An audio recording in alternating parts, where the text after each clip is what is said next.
फिरोजाबाद की कांशीराम आवास कॉलोनी बदहाली की मार। लोग जी रहे हैं नरकीय जीवन, बस देख रहे हैं जनप्रतिनिधियों की आस। फिरोजाबाद की पहचान माने जाने वाली कांशीराम आवास विकास कॉलोनी आज बदहाली के दंश झेल रही है। बसपा सरकार के दौरान गरीबों के लिए बनाए गए इन आवास में रहने वाले लोगों को अब बुनियादी सुविधाओं के लिए भी जूझना पड़ रहा है।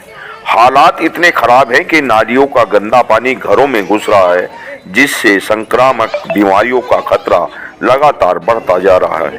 कॉलोनियों की सड़कों की स्थिति बेहद जर्जर है। जगह जगह सड़कें टूटी हुई हैं, गड्ढों में पानी भरा रहता है, जिससे लोगों का आवागमन मुश्किल हो गया। गंदगी के ढेर और जल भराव के कारण बदबू से लोगों का जीना दुश्वार हो गया है। जहां तक लोगों को पानी पीने के लिए जद्दोजहद करनी पड़ रही है, वहीं स्थानीय लोगों का आरोप है कि भाजपा सरकार में इस कॉलोनी की सुध लेने वाला कोई नहीं है। जिम्मेदार अधिकारी और जनप्रतिनिधि बार बार शिकायतों के बावजूद मौके पर नहीं पहुंच रहे हैं। कई बार नगर निगम और प्रशासन से शिकायत की गई, लेकिन आज तक कोई ठोस कार्रवाई नहीं हुई है।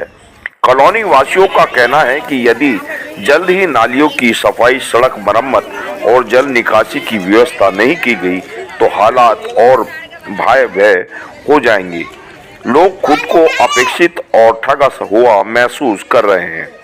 हम बात कर रहे हैं तो स्थानीय लोगों का साफ कहना है, यह सिर्फ चुनाव के समय ही जनप्रतिनिधि दिखाई पड़ते हैं, लेकिन चुनाव के बाद कोई नजर नहीं आता। बीजेपी सरकार को गड्ढा मुक्त सड़कों के सपनों को यहाँ के अधिकारी पलीता लगाने में लगे हुए हैं। इसका जीता जागता उदाहरण इस कॉलोनी की सड़कों की तस्वीरों में देखा जा सकता है। आइए सुनवाते हैं स्थानीय नागरिकों का क्या कहना है। आप देख रहे हैं जनादेश भारत न्यूज चैनल पर हमारे सहयोगी संवाददाता विजय बघेल की यह रिपोर्ट। रुबीना, कौन सी कॉलोनी है? लेबर पचवान कॉलोनी है। अच्छा, कब से रह रहे हो? यहाँ हो गए मैं 15-16 साल हो गए। 15-16 साल जब से कॉलोनी बनी है तभी से रह रहे हैं? जी। हाँ। कैसे हालात हैं इस समय कॉलोनी यहाँ के? बहुत बुरा हालात है। आप तो देख रहे हैं, यहाँ पे कैसे हालात है, आप खुद देख लो कैसे हालात है यहाँ पर ही। क्या दिक्कत है? सुबह 6 बजे तो लाइट काट देते, जब नल आने का टाइम होता है अब ऊपर वाले को तो पानी तो आ रहे नहीं है। जो कोई इन्वर्टर से खींच ले, मोटर से खींच ले, अब नीचे वाले जो कि नीचे के बर्तन ले लेके भाग रहे पानी भरने के लिए। यहाँ तो बहुत ही बुरा हालात हो रहे हैं। आप तो देख रहे हैं सब चीज यहाँ पर कैसे हालात है। कोई देखने नहीं आता? जी नहीं, कोई नहीं आ रहे हैं देखने के लिए। आपका नाम हरविलास। हरविलास जी, ये कौन सी कॉलोनी है और क्या क्या समस्या है यहाँ? कांशीराम पचवान कॉलोनी है। किस तरह की दिक्कतें हैं? इसमें सारी दिक्कतें, रोड टूटी हैं, रोड आज तक बनी नहीं है। जब से बनी रहे तब से रोड नहीं बनी है। लाइन है, पानी टूटी डरी है, ये गड्ढे हो रहे हैं, आप सब जगह देख सकते हो। इस कॉलोनी में कोई सुविधा नहीं है, क्योंकि मलिन बस्ती है गरीबों की, इसलिए यहाँ कोई सरकार देखती नहीं ना सुनती है। सफाई की फॉर्मेलिटी पूरी होती है। देखिए कितनी गंदगी पड़ी है, आपने जरा उठा के देखी, चारों तरफ जल भराव पड़े हुए हैं, लैट्रिन बह रही हैं। क्योंकि यहाँ गरीब आदमी है ना, अमीर होते तो सुनाई होती, गरीब की कौन देखता है। वो गरीब पे इतना पैसा तो है नहीं है कि तुम्हारे नखलऊ तक दिल्ली तक जाए। गरीब आदमी तो यहीं तक रहेगा, अगर सवेरे मजदूरी करवे या शाम को आएगा, 100-200 से कमा के लाएगा, वो अपने खर्चे बच्चों को पालेगा कि इतने नगर में घूमेगा। तो यहाँ कोई सुनाई नहीं है, कोई जनप्रतिनिधि नहीं, कोई जनप्रतिनिधि नहीं आते, सब नाटक है, कोई नहीं आता यहाँ, ना कोई पूर्ति है यहाँ पर। इस तरह से जीवन यापन हो रहा है। कीड़े मकोड़े की जिंदगी, गरीब आदमी कीड़े मकोड़े की जिंदगी यापन कर रहे हैं। यहाँ कोई सुविधा किसी चीज की नहीं है।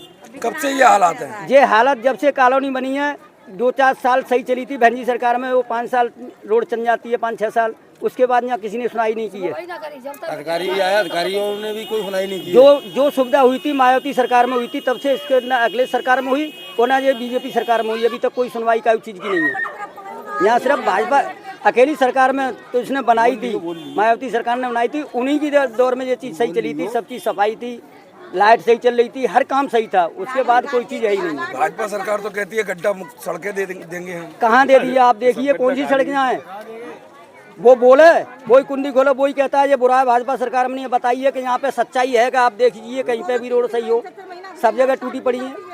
सड़क तो दिखाई नहीं देगी। सड़क आप दिखा दो डामर की, कहाँ सड़क है, कहाँ ईंट बिछी हुई है। अब अगला कदम क्या होगा? अगला कदम क्या होगा? गरीब आदमी क्या कदम करेगा? बोल सकता है, कुछ कर तो सकता नहीं है। इलेक्शन पे मालूम पड़ेगी, वोट नहीं दिया जाएगा। तब मैं सब आएंगे। हमारा पहले तो वोट ही कट गए, वोट ही ना आते गए दे देंगे, हैं चाचे वो पे चुपचाप बैठ जाएंगे। क्या करेंगे वोट देके जब जिंदगी खराब है तो?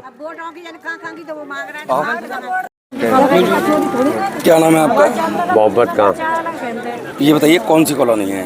ये काशीराम पचमान कॉलोनी है, पुरानी। पुरानी। किस तरह के हालात हैं इस समय इसमें कॉलोनी के? ये हालात हैं कि ना तो यहाँ पर सफाई है, सिर्फ झाड़ू लगाने आते हैं, कूड़ा भर के ले जाते हैं, उसके बाद में कोई सफाई नहीं है। गटर भरे हुए हैं, पाइपलाइन टूटी हुई है, पानी की समस्या, गंदा पानी आता है, पब्लिक परेशान है। इतना गंदा आता है कि पीने लायक भी पानी नहीं रहता। पब्लिक इसलिए परेशान है। लाइट के भी कोई संशोधन नहीं है। पहले बहन जी की सरकार में शुरू में कही गई थी कि लाइट फ्री है, उसके बाद में बिल बना दिया। बिल बनाने के बाद में आज 2-2 लाख का बिल है। अगर हम इतने ही पैसे वाले होते तो हम यहाँ नहीं होते, शहर के अंदर रह रहे होते। तो गरीब है, पिछड़ी जात के हैं, कोई संशोधन नहीं है हम लोगों का। कोई सुनने वाला नहीं। कोई सुनने वाला नहीं है। गरीब हैं, कीड़े मकोड़े हैं, आज रह रहे हैं, कल मर जाएंगे, फेंके आएंगे। ये हिसाब है। कोई देखने वाला नहीं। कोई देखने वाला नहीं है, कोई सुनवाई नहीं है। सरकार कह रही है हम लगातार विकास कार्य करा रहे हैं। कोई विकास नहीं है हमारे यहाँ, कोई विकास नहीं है। अगर सरकार कह रही है तो सरकार के खुद सरकार यहाँ आए, मंत्री लोग आए यहाँ पे, वोट मांगने आएंगे, हाँ साहब जी हो जाएगा। उसके बाद में वोट डलने के बाद में, जीतने के बाद में जो कहे तो तुम हो कौन, हम नहीं जानते, चलो जाओ। अब क्या इरादा है आगे? क्या इरादा है? आगे यही है कि अगर जब तक रह रहे हैं, मर जाएंगे, चले जाएंगे इस गंदगी में। बच्चे बीमार पड़ते हैं, यहाँ पर सांप, कीड़े, बिच्छू, कांतर निरे निकलते हैं।